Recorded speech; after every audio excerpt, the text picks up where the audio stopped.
Welcome to the Kids First Data Resource Center's Kids First Spring Webinar. We have a really great session today. We'll kick it off with Marie Nierras from NIH. Thanks, Adam. Thank you all, and I echo Adam's words of welcome. Welcome to the Kids First Spring Webinar.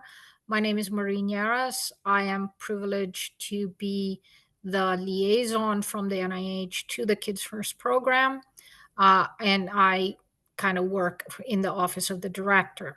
So I'm very, very pleased, first of all, to report to you that the Kids First program has been reauthorized for an additional 5 years.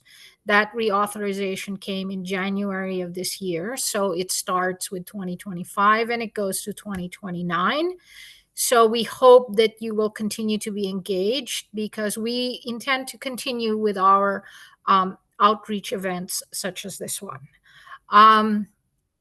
We will have some administrative changes as all these changes are intended to continue to improve the resource so that we can better deliver on our goal, which is to accelerate discovery into the causes of childhood cancer and congenital anomalies. And we hope that you will continue to participate in Kids First, and we hope that you are able to continue to use the resource to provide us feedback so that we engage in a virtuous loop of continual improvement and delivery for the community. If you were previously supported as an X01 investigator, I ask you to look at your email because we're going to start with you guys and ask you to help us make the resource better. And so I just wanted to give you a heads up on that. And I look forward to the session today. At this point, I'm going to give way to Allison, who will continue with the presentation of Kids First. Allison? Great. Thank you so much, Marie. And it is my pleasure to welcome you all to the Kids First Spring Webinar. We've been talking about this as spring training, so really development. And as you just heard, really exciting things, I think, coming over the next couple of years for Kids First. So I'm privileged to be one of the co-PIs for the Kids First Data Resource Center, but I speak as well as many of the other folks presenting today on behalf of both a larger collaborative group that creates the Data Resource Center, the larger X01 ecosystem, and increasingly, as you'll hear, a very wide pediatric data landscape. So David will show and highlight some of the portal features and some of the new data that's been available, but Kids First has been steadily increasing in terms of the data. We have really put to heart the idea of getting data out rapidly to the community. We're now at 36 studies. We have over 36,000 participants released, and almost all of them have genomes as well. And we represent over 2 petabytes of data. And on the right, you see that it's a wide range of different disease types. Additionally, the last couple, since our last webinar, we've really been increasingly part of the data ecosystem innovation and interoperability, part of multiple different initiatives from the Childhood Cancer Data Initiative with NCI as part of the CCDI Federation, really advancing harmonization and availability of childhood cancer data, part of the Office of Data Science Strategy, NCPI, Cloud Platform Interoperability Program. So across multiple cloud platforms, how do we bring together and integrate the data? As well as the Common Fund Data Ecosystem, which is a number of different DCCs across multiple different domains, and really representing the pediatric research community and linking that to multiple different efforts happening across research. And really, I think this has led to an exciting landmark that we have of over 1,000 dB gap requests have been approved for Kids First data. And I think we are increasingly seeing, as we look at publications and all the amazing work that everyone here today and the wider research community is making. So this was a very exciting milestone for us. And as you can see, the growth chart, really thinking about that steady progress as we release data becomes more available, and really starting to reach a tipping point in terms of, the amount of ability to look at this data, integrate it, and start leveraging it in new and exciting ways. So one of the things and trends that we've started to see is as more discoveries are coming out, as we start understanding more of the etiologies of these diseases, Kids First has really been on the right-hand side here of how do we release research data, how do we discover new knowledge, but we're really starting to see this trend towards, this is amazing, how does this integrate back to the clinic and have precision medicine impact and care innovation? So you can think of on the left here, really clinical systems, care data, some of that coming in, being available to the Kids First community, but really thinking of new ways of how does that discovery, new knowledge, then feed back into the clinical care use case. And I think, as we all know, in pediatrics, time is often of the essence of how does new knowledge get back and have impact on kids' lives. And so really thinking about how this accelerates and looking at the different use cases that we're starting to see across the landscape. So, and really Kids First has been anchored in genomics, but increasingly we have seen more longitudinal clinical data starting to become available. We have piloted making available imaging data such as radiology and MRIs. And increasingly, especially in those different interoperability contexts, how do we bring in more information about clinical trials, therapies, and really think about how this frames multimodal, multi-omic, and multidisciplinary use case that we'll hear a little bit more about today.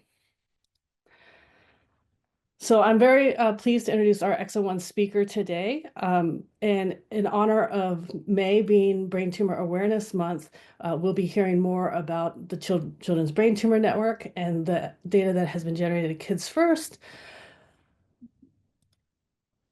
But really thinking about how does that integrate multimodally? So I'm very pleased to introduce Adam Kraya, who is the Technical Director of Clinical and Translational Data Science. He is at Children's Hospital Philadelphia, but I think as we will learn, this is a wider impact. So this is a work together with the Children's Brain Tumor Network, as well as a paired clinical trial arm, Pediatric Neuro-Oncology Consortium, really thinking of how do we do this more broadly across multiple different sites, and thinking about how does Kids First data really drive and anchor these capabilities. So with that, I'll turn it over to Adam Kraya, and really looking forward to his presentation. Thank you very much, Allison.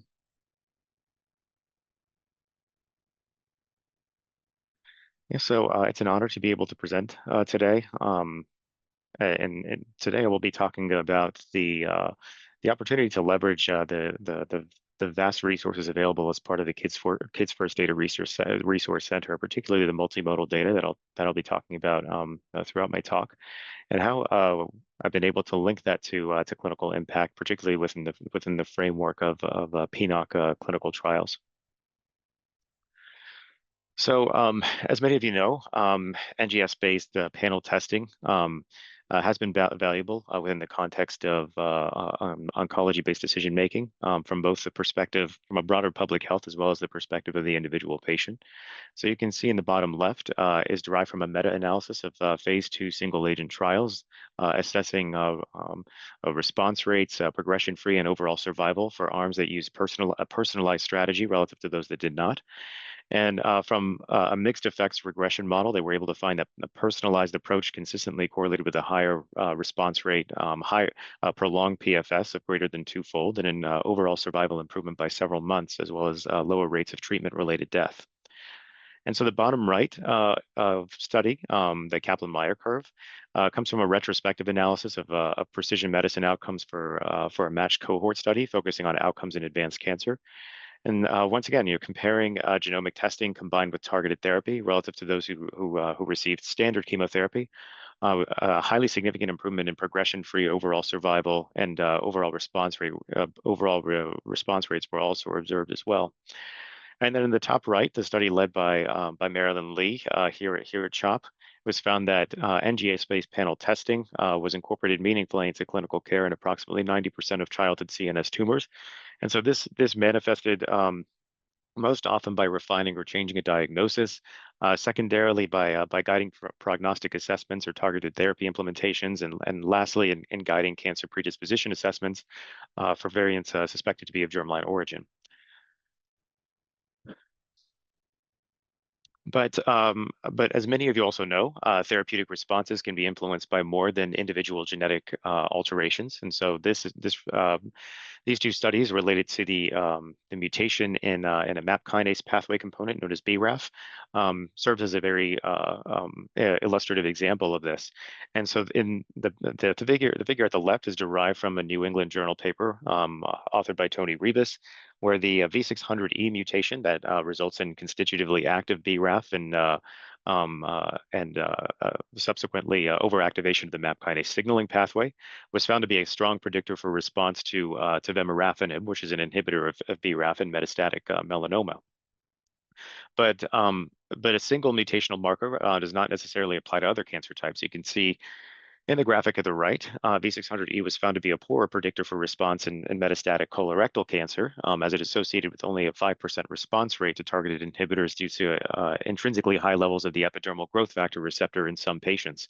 And so these studies really demonstrate that ultimately, the value of bringing in additional omics layers for further biological insight can help to better understand therapeutic vulnerabilities, as we have competitive endogenous RNAs, alternative splicing, alterations in upstream regulators that can collectively contribute to oncogenic signaling and determine therapeutic sensitivities. And so given that a substantial proportion of pediatric cancers have no actionable oncogenic mutations, profiling these alternative mechanisms may be key to deriving these treatment strategies, as I'll show throughout my talk. And so this study also highlighted the value of multimodal analytics in a preclinical setting in the European Journal Cancers. And in this particular study, they leveraged drug response data from cell lines and the PRISM project, as well as the BEAT AML dataset. And ultimately, what they found was that using gene panel features alone versus a combination of gene expression plus gene panel features resulted in up to a 5-fold improvement in predictive power for response, particularly for drugs which tend to impact multiple downstream targets. So again, really illustrating again that a multimodal or multi-omic analytical approach may help us substantially in terms of our targeted therapy approaches.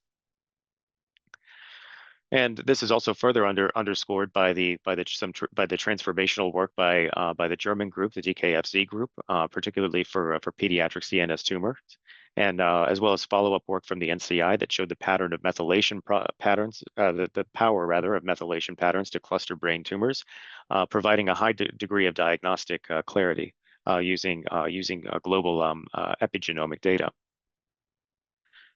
And so this is really where the Kids First multi-omic data resources come in. A subset of that, as Allison alluded to, it comprises the CBTN data set that consists of over 7,500 unique participants, and you can see spanning across a broad range of histologies, and the majority of which include high-grade and low-grade astrocytomas, as well as medulloblastoma.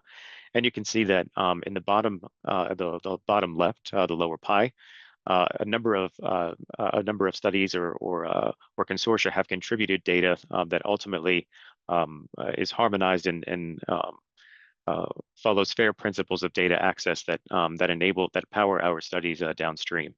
And so so as you can see in the graphic in the middle, there are a number of exciting data resources that are available as part of Kids First within the CBTN landscape, consisting of genomic, transcriptomic, proteomic, as well as epigenomic data, with additional data being generated. And you can see as well that spans across many of the histologies that you see on the right-hand side, where hundreds of specimens have been profiled by these by multimodal analytical approaches, most notably in high and low-grade astrocytomas, as I mentioned, medulloblastoma and ependymoma being among the most deeply profiled.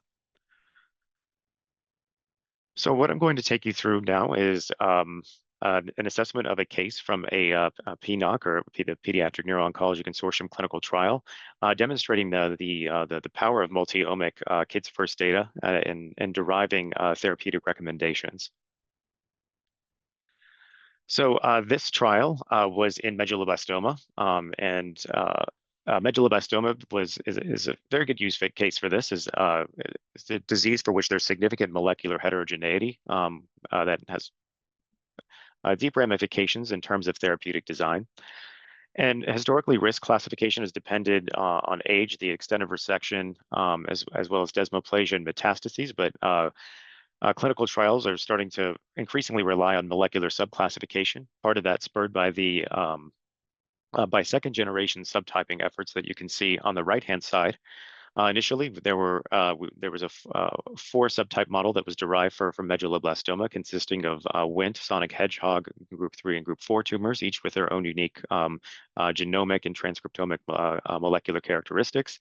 And with the additional profiling of epigenomic data, various groups, including those of Paul Northcott, were able to further subdivide group 3 and group 4 tumors into increasingly well-defined subtypes of the disease. And of note, group 3 and group 4 collectively represent the majority of medulloblastomas and metastases, and often fail conventional chemotherapy, which consists of surgery, rather conventional therapy, which consists of surgery, chemotherapy, as well as radiation. And these therapies can often result in long-term sequelae, so motivating really the implementation of more precision approaches within this disease. So this slide just illustrates the PNOC 027 feasibility trial in recurrent medulloblastoma, and the type of profiling that's performed for these cases. And so thus far, 12 patients have been enrolled, and enrollment is ongoing for this precision medicine trial.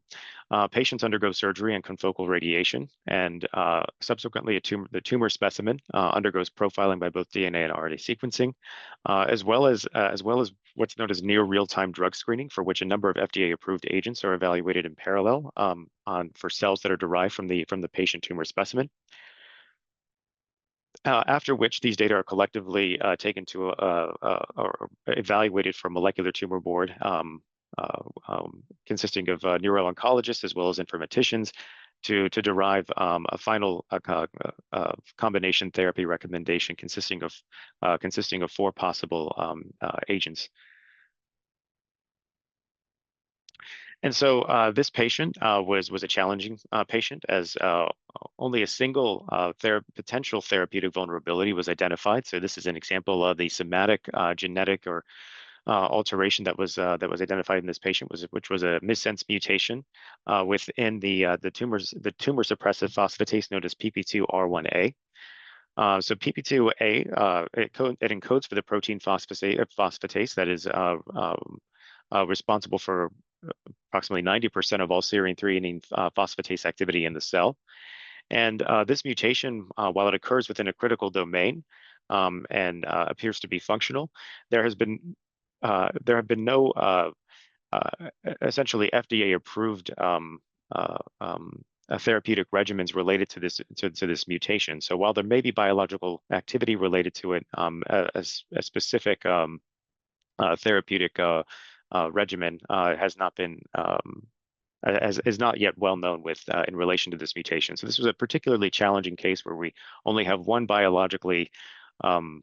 one mutation for which there's biological evidence of biological activity.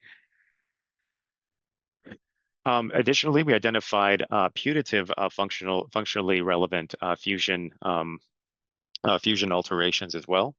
In this case, we identified a fusion occurring within UBXN2A and HDLBP, potentially altering lipid metabolism. As you can see, functional domains were retained for one of the fusion partners. But again, no known FDA-approved therapies are linked to this particular fusion event. And the same with this fusion event involving, in part, the proto-oncogene ALK. Under normal physiological conditions, this contributes to the peripheral and central nervous system development, but is frequently aberrantly upregulated within cancer and contributing to an activation of a multitude of canonical pathways such as MAP kinase, PI3 kinase, and NF-kappa B activity to potentially promote tumor growth. But again, this specific tumor, rather fusion event, has not been linked to any known therapeutic regimen within medulloblastoma. So this is where Kids First data really comes in. How from multi-omic evidence can we infer functional activity within these tumors, potentially linked to their putative driver events? And more importantly, how can we define meaningful patient neighborhoods for precision medicine tumor boards using this multi-omic data? And so part of what we do is that we leverage various data, the various data layers that are really at our fingertips that include genomic, and so from which we have two derived data layers consisting of single nucleotide and copy number variation data, expression data, so the whole transcriptome, alternative splicing data that's derived as well from RNA sequencing data, and lastly the epigenome.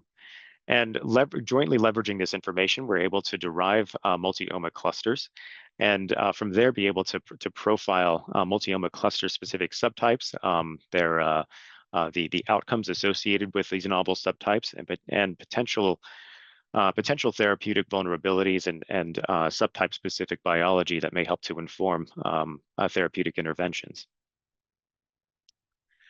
So this patient was in a fairly heterogeneous subtype known as multi-omic cluster 3, or MOC3, as you can see in this slide. And you can see within the Kaplan-Meier, apologies. So you can see within the Kaplan-Meier survival curve, this is a subtype denoted by the kind of lime green Kaplan-Meier curve here, with a blue arrow pointing at it. You can see is relatively poor prognosis subgroup of tumors. And in particular, we can see from the Cox regression analysis to the right, assessing overall survival, and using Wnt-driven tumors, which tend to have the most favorable outcome. And you can see it's actually denoted by the blue curve in the Kaplan-Meier curve in the top top middle survival plot. So using that as the reference group, you can see this the group in which the patient tumor fell into was significantly worse in terms of the hazard of failure with respect to overall survival. So in addition to prognostication, we can also start to derive biology related to these these multi-omic clusters.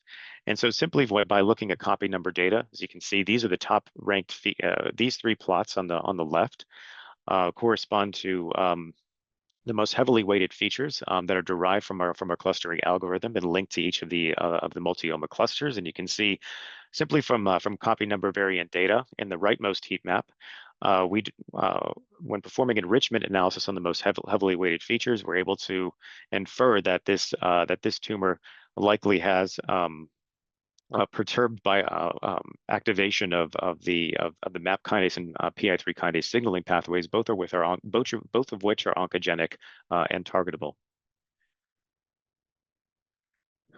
Additionally, from transcriptome analysis, leveraging external and publicly available data resources, but particularly the LINCS database that's maintained by the NIH, we're able to contextualize this patient not only within the context of GTEx normal brain data, but also within broader Kids First cohorts, and that's inclusive of all brain tumors, and potentially and rather subsetting to a medulloblastoma subcohort as part of Kids First. And so from gathering differentially expressed genes from the transcriptome, we're able to compare the patient perturbations relative to that of known signatures of drug response within cell lines from the LINCS database, and from there be able to derive potentially targetable biological pathways that seem to be at least from evidence relative to both normal as well as brain tumors that seem to be active. And so you can see here, we were able to derive that VEGF and EGFR signaling were both biologically active and potentially targetable pathways when comparing to libraries of known transcriptional drug responses, and seem to be linked to our fusion events and our single putative biologically active mutation. And from there, we were able to derive therapy recommendations for this patient based on this combination of contextualizing within Kids First data, leveraging genomic as well as transcriptomic evidence, and performing enrichment analyses and leveraging publicly available drug response data sets, all through the power of the multi-omic data from Kids First. And also, as part of our work, one of the advantages that we have with the Kids First data set is that we're able to define risk in a more fine-grained way based on these multi-omically defined clusters. And one of our goals is to start to integrate imaging data, given that particularly MRI imaging data is routinely generated in the clinic for brain tumors. One of our goals is how can we leverage imaging data to predict risk that's defined by multi-omic biology. And this slide really is a summary from some of our pilot work with medulloblastoma, where we were able to effectively do so, where you can see, given a relatively limited cohort size for which both multi-omic and imaging data were available, we were still able to achieve very strong classification performance when partitioning our multi-omic risk groups into low, intermediate, low, intermediate, high, and high risk groups. And particularly for low and high risk, you can see very strong areas under the receiver operating characteristic that's indicative of very strong predictive capacity using imaging data. And from this, we were able to pull features related to edema and cellularity, among other properties that were highly predictive of risk defined by multi-omic biology from Kids First. Additionally, this also opens up the opportunity to start to leverage multi-omic cell line drug screening data, from which we can train models that are able to predict drug response based on multi-omic data, and from there be able to, for prospective CBTN or PNOC cases, able to predict the likelihood of drug response within those prospective cases. And with transformative work being performed here at D3B and being led by Mateusz Kaptaira, that we opens the opportunity to potentially leverage real-time drug screening to be able to validate our predictions. And so I would like to thank the many units within D3B that help make all of this possible, as well as the Children's Brain Tumor Network and PNOC, and as well as the executive leadership within D3B as well. And thank you very much. And I think I believe David is next for the demonstration. Thanks so much.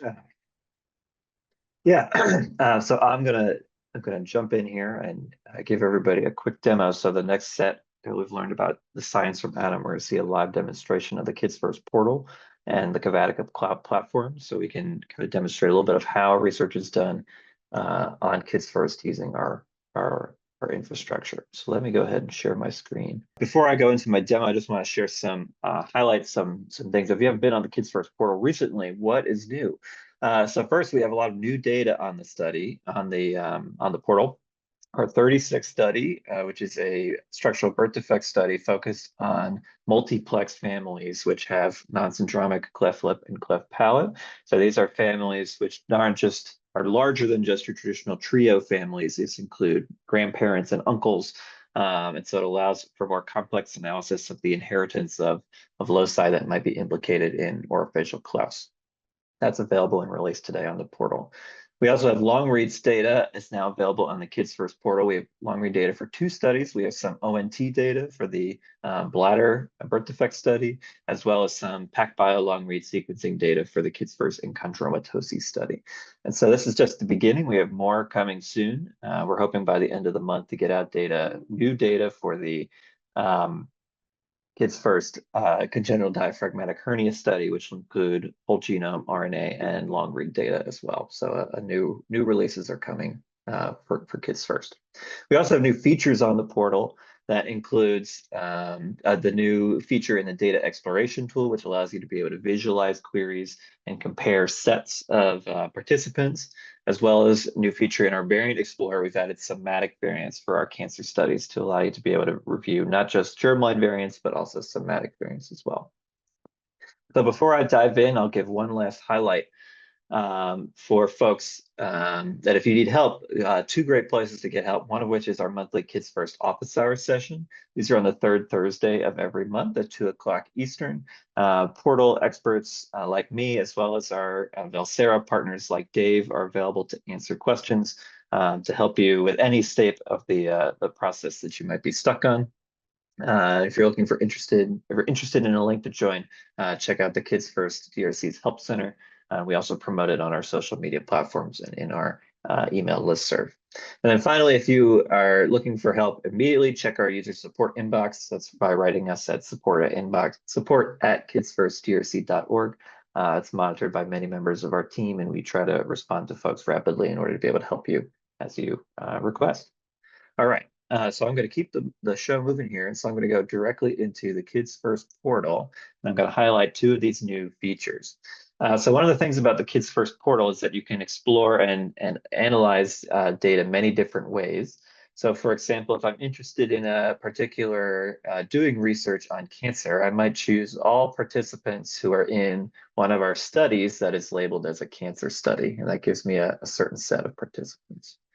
But maybe I'm interested in the intersection of cancer and a specific birth defect. And so I can choose to add a filter. Well, what if I was interested in participants that also have, for example, a cardiovascular abnormality? So I can add a filter using the HBO ontology and identify the participants that have any of a number of cardiovascular abnormalities associated with them.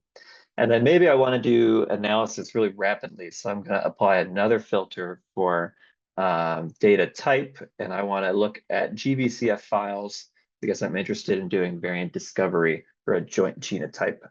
So I'll add my third filter right here for GBCF and click apply. And so right now, these are three independent filters in the portal. And they each have their own independent number of participants associated with them. But I can actually select now each of these three queries. And now a new button is here, this compare button. So when I click this compare button, it generates this Venn diagram, which neatly shows this first circle here, which is our cancer participants, this second circle here, which is participants that have a cardiovascular abnormality, and then this third circle here, which is participants that have GBCF files.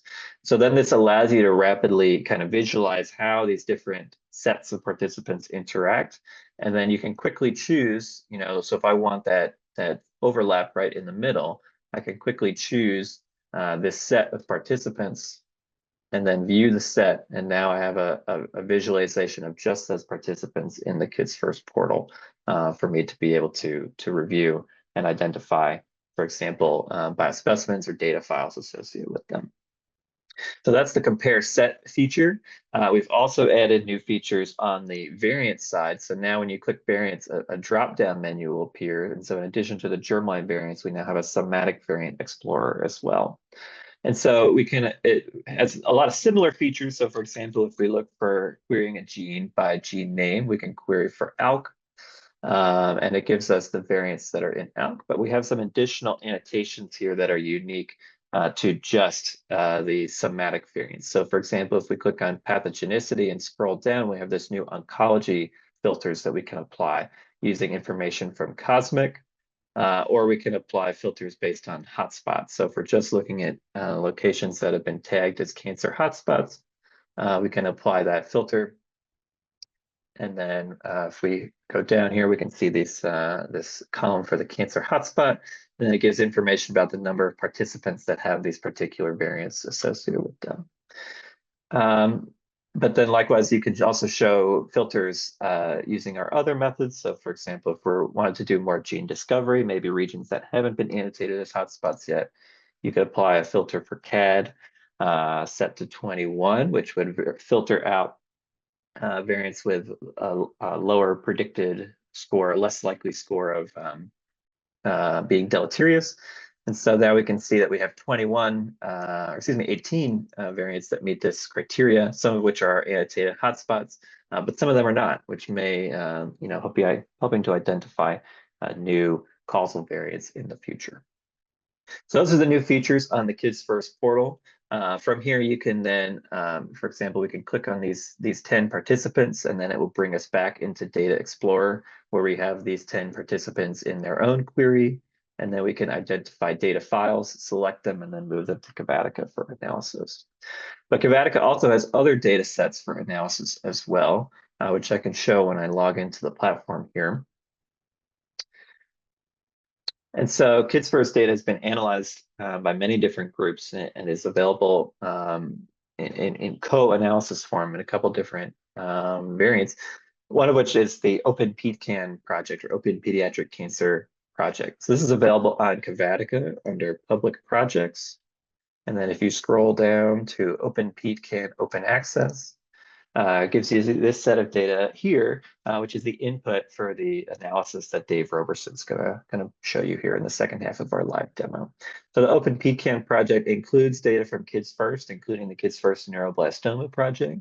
It also includes data from Kids First in terms of the Open PBTA, which includes the CBTN data that Adam Kraya presented on, as well as other, it's interoperable with other NIH-funded pediatric cancer projects, including the Target data set, the TCGA data set, as well as the Common Fund GTEx data set as well for RNA-seq comparison. So there's lots of great ways to get started doing research with Kids First, and a lot of different ways to bring data to your own analysis. And so with that, I'm going to pass the microphone and the screen over to Dave, who can show how to do analysis live on CAVATICA.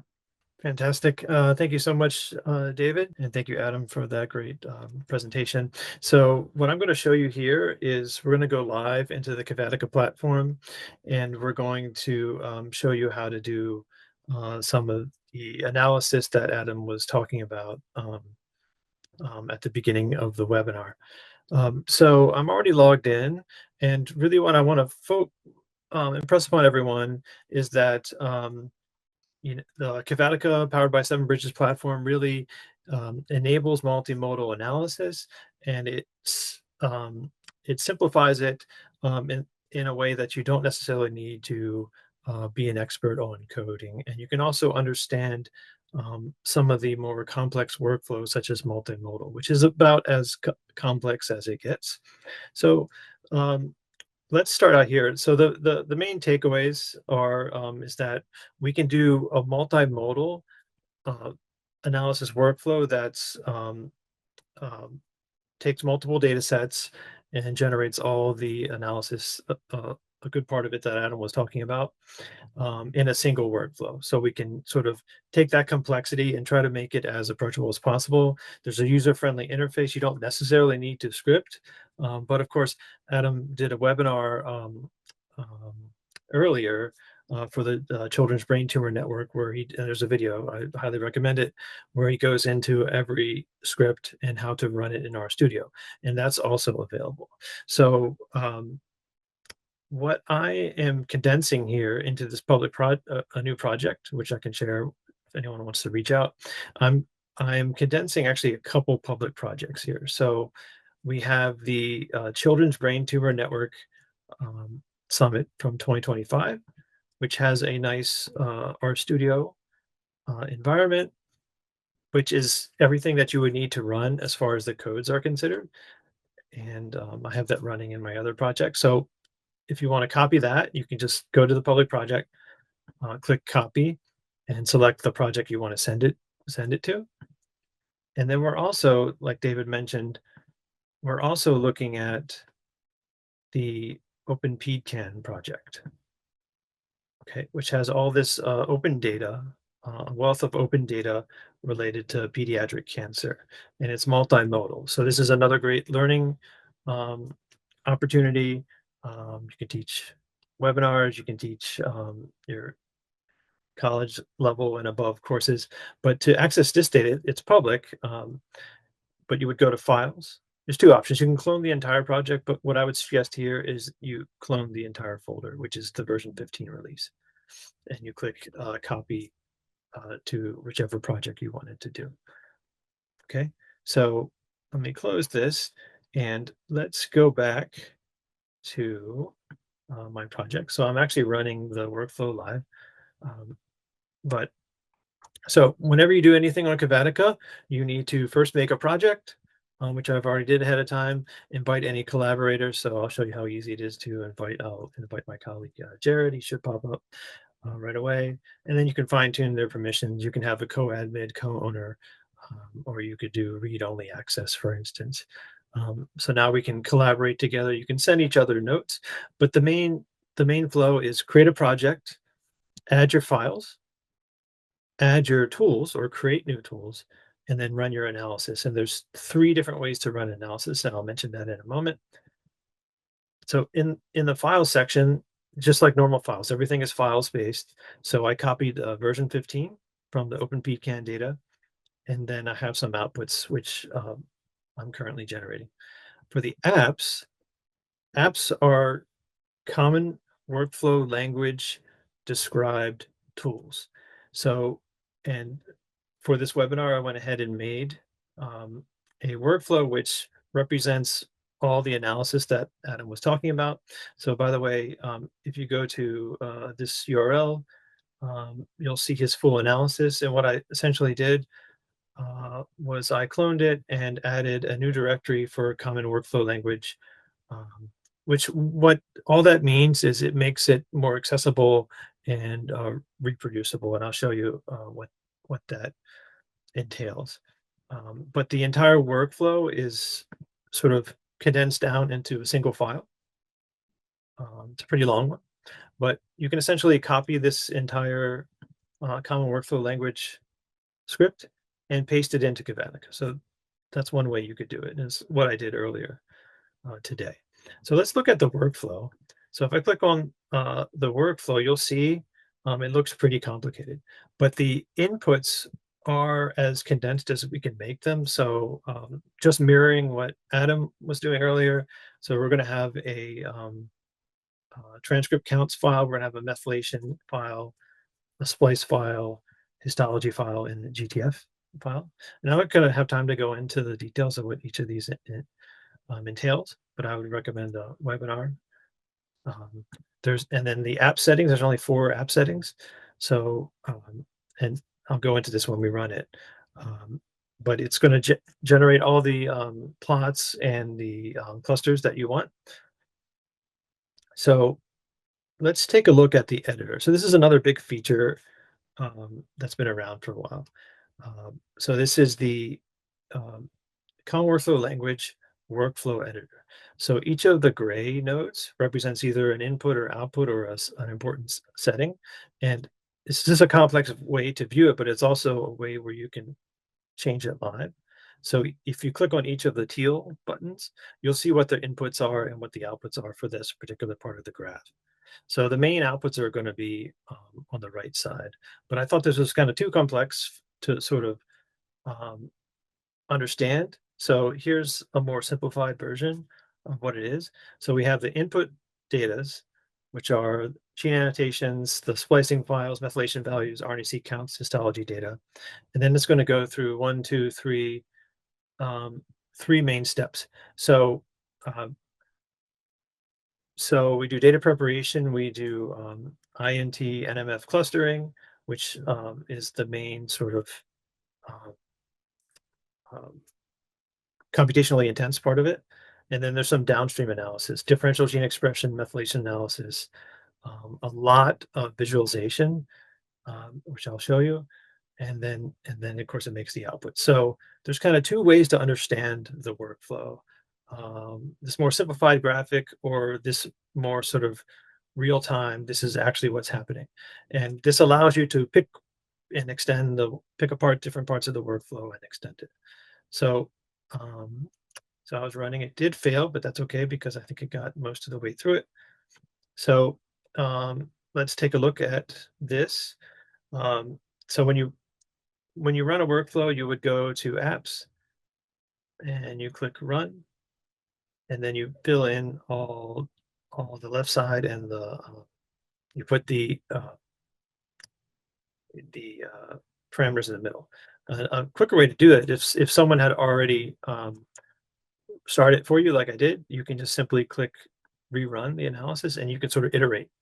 And that's what I'll demonstrate here. So all the files are already filled in for us. These are coming mostly from the OpenPCAN data, but maybe I want to crank down the number of features to 500.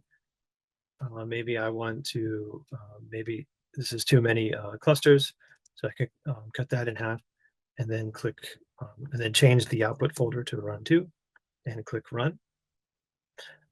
So let's take a look at the previous, what I just ran.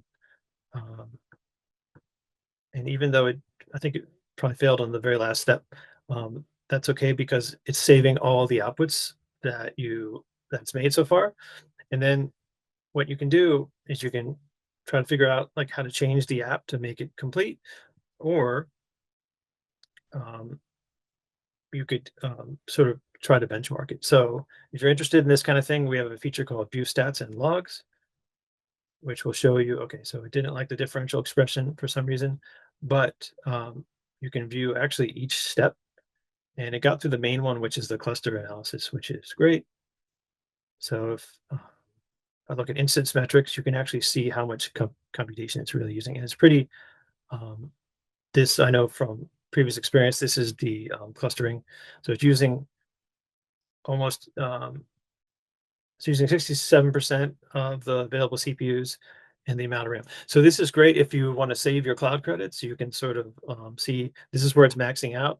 And when you rerun it, maybe you change some of the parameters, maybe you wanted to rerun it, you could simply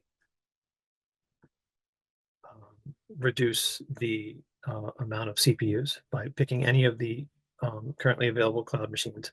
You can also use spot market, which will further reduce the cost. Okay, and the last thing I want to show you before I pass it to Allison is Data Studio. So if you are more into RStudio or Jupyter Lab, you can of course spin up those environments. So we have one running. So this is this exact environment that Adam did in a previous webinar. And this will actually walk you through each of the, so as soon as it opens up, it loads up into your thing, it'll walk you through each of the steps one by one, and including how to generate all the plots and everything at the end. So you can go ahead and see. So I know he's got some tremendous amount of plots here. So even HTML, you can go ahead and drill down and view those, and it's not a problem. So please reach out if you have any questions, and I'm going to pass it to Allison, who'll do a Q&A with Adam. Thank you. Thank you so much, David and Dave, really showing and highlighting, I think, how anyone can go into the portal and also leverage CAVATICA to do these different kind of analyses, and really looking forward. I think there's lots of different projects that we're hearing that are in flight, and looking forward to the results and outcomes of those as well. So as you've seen in the chat, feel free to ask questions. We have a number of folks there who can answer them. And if one of them is more specifically for Adam Kraya, we have a open Q&A session at the end, but I'd like to invite Adam back up as we're going to round this up a little bit about probing a bit more on your perspective, Adam, in terms of where different things are going. It was very exciting to see your presentation and really hear some of the impacts that you and the broader team are really making on these different aspects of pediatric brain tumors. So I think I'd like to kick it off asking you, really it's been amazing progress in the last couple of years. What are you most excited about seeing and unfolding in the next 1 to 3 years? Yeah, there are a number of things that I think can really help to move our precision medicine framework further forward. First of all, cohort sizes will continue to expand in the coming years. For medulloblastoma, we worked with about 150 tumors to derive our multi-omic clustering model, and within months after that, over 30 additional CBTN participants generously provided their tumor multi-omic data, for which we were able to integrate within a second iteration of clustering for the disease. And so Some of these cases were participants who previously provided molecular data for their primary specimens, and subsequently provided the data for their progressive recurrent specimens. And so when rerunning our clustering model, we found it remained stable, and interestingly, primary and progressive specimens tended to co-cluster more often than not. So this really unlocks the potential to learn more about the biology of pediatric CNS tumors, and allows us to answer the question such as, to what degree do the tumors change when they progress or recur? Which global molecular changes are most important to determining whether a second specimen co-clusters with the original primary specimen? So there's that biological aspect that's really exciting about all of this. Additionally, integration of drug prediction as well. With multi-omic data, there's a potential to leverage, and I alluded to this a little bit in my talk, but to leverage publicly available cell line screening data sets that include genomes, transcriptomes, epigenomes, and in some cases the proteomes of those cell lines. And many of these actually match with the CBT, or rather are derived from CBTN tumors. And so that data, in tandem with their response to FDA-approved anti-cancer agents, allows us the capability to train machine learning models going forward, and use that as the conduit to predict response within prospective CBTN and PNOC participants. So this data will allow us open up the opportunity to test downstream. So given data-driven drug predictions, and given organoid development that's being spearheaded here at D3B, we may open up the opportunity to start to integrate near real-time drug testing as well within the framework. Additionally, the integration of additional data modalities as well, such as proteomics and metabolomics, offers the opportunity to further refine our models. So while it's a challenge to deal with data at different scales and dimensionalities and distribution, each layer still carries valuable information. So as long as we're able to recognize the appropriate computational approaches and deal with this heterogeneity, we'll be well positioned to define the disease biology in unprecedented ways. And really as well, a couple of other things, the expansion of imaging data, I think is really exciting. So one question that often emerges is, are there imaging features that are able to effectively predict novel molecularly defined subtypes? And so essentially, do these subtypes defined by multi-omic properties, do they possess unique physical features that are discernible from imaging data? And how might the foundational imaging data that's routinely generated in the clinic, how might that allow us to infer endpoints such as risk of progression or overall prognosis more accurately going forward? And lastly, the potential to apply this precision medicine approach to diseases beyond cancer, within the Kids First domain as well. Biology is informed, as many know here on the call, by multiple biological layers acting in concert, and with complex regulatory mechanisms at play both within and across these layers. So the better we are able to integrate these analyses, the more actionable insights I think we'll be able to derive in a disease agnostic manner. So. Yeah, that's wonderful. I think especially being able, just highlighting your note of really being able to pull in the multiple different public data sets. And I noticed your link to the links database and some of the work and some of how that's really been empowered, I think, by the Common Fund data ecosystem in terms of bringing these different data sources together. So that's really, really great. And I think it's also very interesting to hear about the imaging aspect. In the Kids First, we often are thinking about the genomic data generation, but hearing that the imaging layer can be just as impactful is very, very great to see. So kind of along those lines, as you're talking, and thinking about how over the last 10 years, Kids First has really generated new data that you're able to leverage. What, if you were trying to do this a couple years ago, what do you feel like the Kids First data has really enabled more specifically in the type of work you do? And then I think, as you're saying, link that to how can that also in other disease domains, who previously might not have had this data, how they might be able to leverage that in similar ways. Yeah, I think with Kids First data, I think one of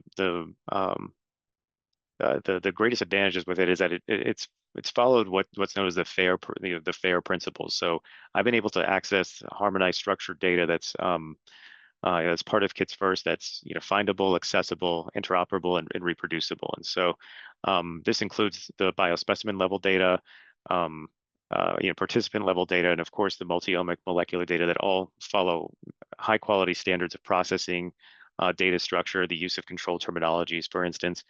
And so the end result of all of that was that I'm able to quickly and efficiently retrieve harmonized data for a cohort of interest, make new discoveries in terms of disease subtyping and target identification. And then that work then feeds into the clinical context. So for a prospective patient on a trial, I'm able to use the KF data to derive, as I mentioned, patient neighborhoods and molecularly contextualize the patient to gain insights in terms of their potential therapeutic interventions. So the way that the Kids First data has really been structured and been made accessible, it's really been instrumental to powering both translational research and clinically relevant discoveries. And that really goes, beyond cancer and really, as I mentioned, in a disease agnostic manner. The ability to really to access data that has undergone, harmonized processing and extensive QC and all the and is also made available and very easy to subset into cohorts of interest. I think would be invaluable to really any sort of health related or disease related investigation. So, when I first started, when the Kids First Data Resource Center first started out, we had this amazing meeting of bringing together many of the patient foundations and advocacy groups. And I've had the real privilege, and I think many folks on the team have, of really interacting with patients, families, hearing that voice. And as a data person myself, so my background is actually in computer science. Sometimes you're even just struck kind of looking at the different rows of data or looking at the portal and realizing, each one of those rows or lines is someone's kid.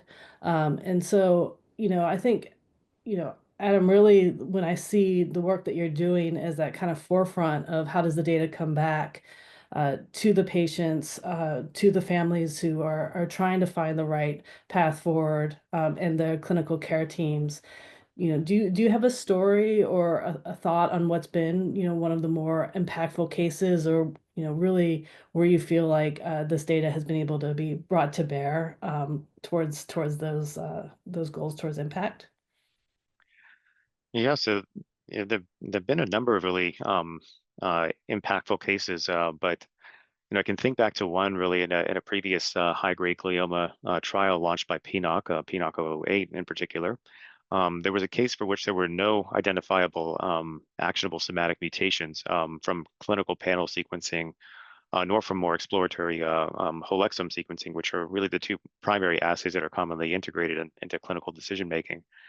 So the patient patients on these trials, on this trial in particular, actually also had gene expression data generated.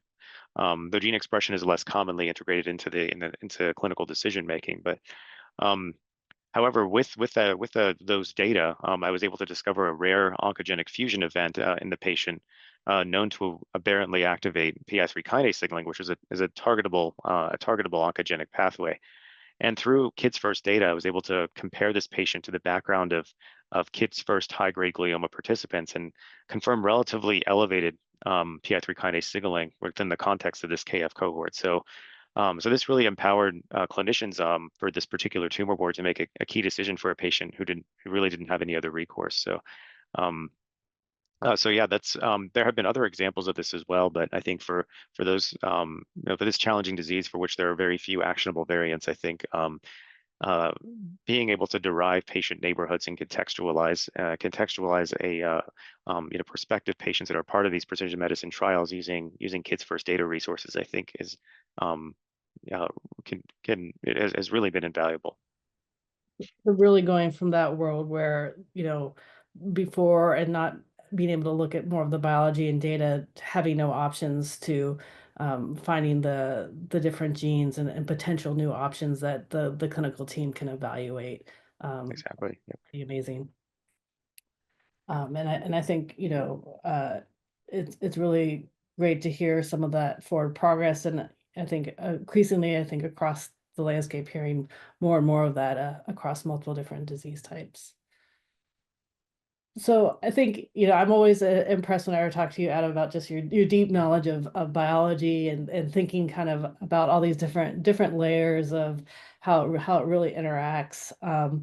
And I think, clearly the work that you've been doing continues to close that gap between how do we understand the biology, how do we have the kind of deep knowledge and deep dive that we can do on a per patient level, put that on the backdrop, but then really say, okay, which treatments and which, as you're connecting it to like either drug repurposing, maybe treatments that might not have been considered. How do you view and how do you think about continuing to close that gap? How do we maybe also think about how do we scale the kind of work that you're doing? Yeah, so I think there's a number of areas where we could work, I think, to close that gap between computational analysis and multi-omic analysis and clinical decision making. One of those is a well-defined experimental validation framework. I think will be part of will partly help to close that gap.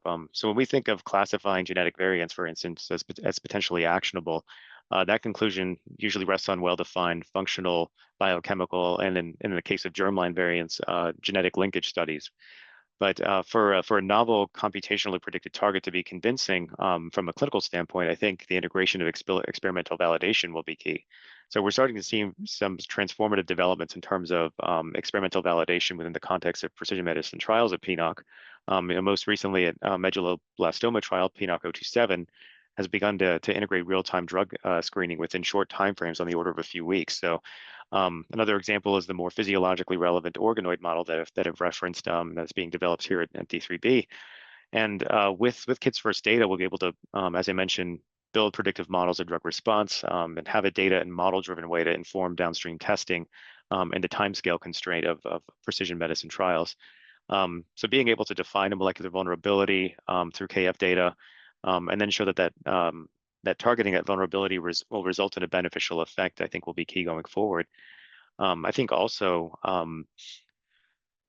communication as well across the computational and the clinical domains, really being able to integrate both teams within and between organizations, I think will be key. I think understanding the perspective of clinicians as to the requirements and what drives a treatment response, and informing that towards the computational side as well, I think will really help to tailor the type of algorithms that we design on our end to really derive meaning from very high dimensional complex data.